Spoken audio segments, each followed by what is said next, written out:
एक महात्मा हड्डी मात्र शरीर में रह गई थी, श्री प्रभुदत्त ब्रह्मचारी जी ने वर्णन किया। ऐसे महान तपस्वी की वृक्षों की छाल पाते थे, सूखी भई, हरी छाल भी नहीं, वृक्ष को कष्ट ना हो, सूखी पपड़ी लेकर उससे प्राण पोषण करते। महात्माओं ने बहुत बहुत कष्ट सहकर के जिस परम तत्व को अनुभव किया, वो ऐसे सहज में बातों में मिल जाता है। अगर स्वीकार कर लो तो इसकी महिमा है। तात स्वर्ग अपवर्ग सुख धरी, तुलाए कंग तूलन ताहि सकल मिली, जो सुख लव सत्संग। बहुत वर्ष हो गए उनको ऐसे तप करते हुए, कोई विकार हृदय में नहीं। अब जंगल में एकांत रहते थे,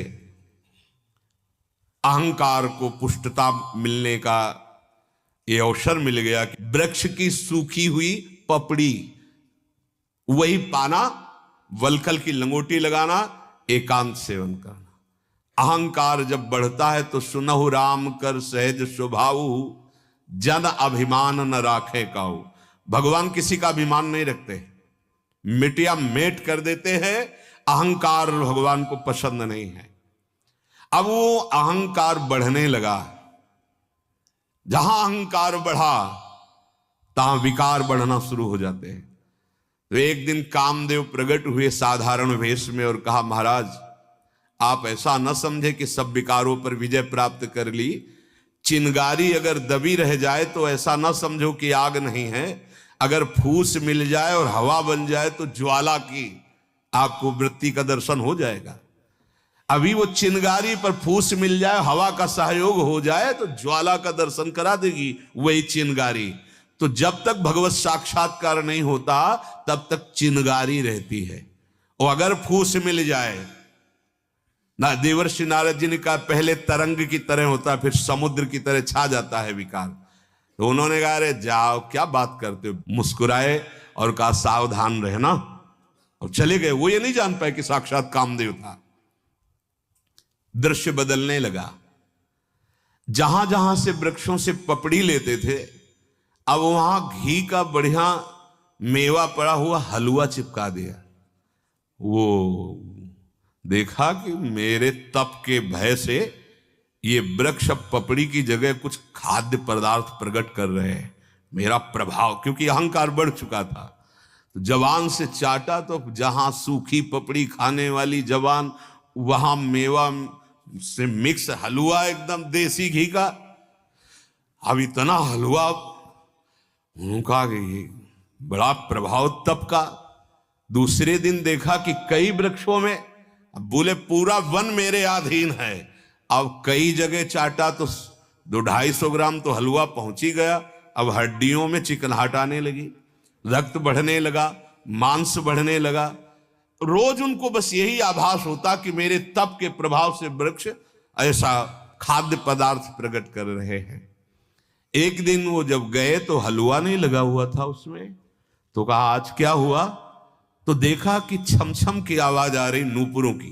तो उधर देखा तो एक स्वर्ण के कटोरा में लिए हुए एक नव युवती आ रही। तो कहा तू कौन है, तो कांपने का नाटक, महाराज मैं आपसे बहुत भयभीत हूं। क्यों, आज विलंब हो गया। किस बात का, मैं ही ये तो हलवा लगाती थी। अच्छा तुम हम पे इतनी श्रद्धा करती हो, तुम डरो मत, निर्भय हो जाओ, लाओ कटोरा, पूरा हलवा। अब वो इतना स्वादिष्ट, क्योंकि अहम का ऑपरेशन होना था। ताते करें कृपा निधि दूरी, सेवक पर ममता अति भूरी। अब जब हाथ से हलवा लिया और पाया, अब वृक्षों में नहीं लगता, एक झोपड़ी पर्णकुटी थी, वही कुटिया में पहुंच गया। सामने हलवा का कटोरा, वो नवयुवती और कोई नहीं, साक्षात काम महाराज। अरे थोड़ा बैठो, तो कहां से आती हो तुम, बड़ी श्रद्धा हम पे रखती हो, रोज देख रहे हैं इस जंगल। महाराज जब से आपका तप प्रभाव हमने सुना, यहाँ के सब ऋषि महात्मा, तब से मैं न्योछावर हो गई हूं आपको। आपकी चरण दासी हूं, बस आज्ञा के लिए मैं इंतजार कर रही हूं, कभी सेवा का अवसर। इतना समर्पित हो तुम। हां, कोई परिवार में बस एक बूढ़ी मां है, तुम्हारा ब्याह हुआ? महाराज नहीं, ब्याह नहीं हुआ है। अच्छा, तो अगर हम चाहें तो बस बस महाराज मैं समझ गई, मैं तो आपकी दासी हूं, आप चाहो भर, मैं तो सेवा में ही हूं। अब उनके हृदय में तपस्या फलीभूत हो गई, इतनी सूखी पपड़ी खाई, देव सुंदरी हमको अब मिलेगी और रोज ऐसे हलवा नहीं। बड़ी बड़ी कृपा, कृपा को भी संभाल कर देखना। अब वो तो फिर शास्त्रीय पद्धति से वन को हम साक्षी मानकर देवताओं को तुम्हारा पाणी ग्रहण संस्कार स्वीकार करते हैं। महाराज एक शर्त है, घुटने के बल हो हमारी मां तक चलो। मां बड़ी जिद्दी स्वभाव की है, वो कहती है हम दूल्हा उसी को तेरा बनाएंगे जो तेरे अधीन होगा, और ये मुझे दिखाना है कि आप मेरे अधीन हो। बोले तो सब ऋषि मुनि जंगल के और जो भी हैं वो देखेंगे। महाराज अब अगर इतना आपको ये पसंद है कि हम आपकी सेवा में आए तो इतना तो आपको करना पड़ेगा। और महाराज समय हम बताएंगे, अभी नहीं। और इसके बाद सब ऋषियों के यहां जाकर के सूचना दी कि हमारा पाणी ग्रहण संस्कार उनसे होने जा रहा है, आप सब अपनी अपनी कुटिया से बाहर के देख लो। अब महाराज के ऊपर जैसे घोड़ा महाराज बन गए बैठे, और ऐसे घुटनों के बल, वहां कोई मां नहीं कोई। इसके बाद ऋषियों के सामने उतरे, 5 फूलों का बाण धारण किए, बोले देखा ये तो कहे कि तेरी विशुद्ध तपस्या तो मैंने भ्रष्ट तेरे को नहीं किया। जानता है मैं कौन हूं? ना मैं सुंदरी हूं, ना मैं वो बूढ़ा हूं, मैं साक्षात कामदेव हूं। महाराज कभी अहंकार नहीं, अहंकार नहीं। भगवान का यदि दिव्य आश्रय है और नाम जप है तो दैन्यता बढ़नी चाहिए, साधन पक्ष का अहंकार नहीं। अगर आपके अंदर भगवद आश्रय दृढ़ नहीं हुआ तो कह रहे हैं कि शिष्णोदर की भरनी, ये 2 बहुत शत्रु बड़े हैं इंद्रियां।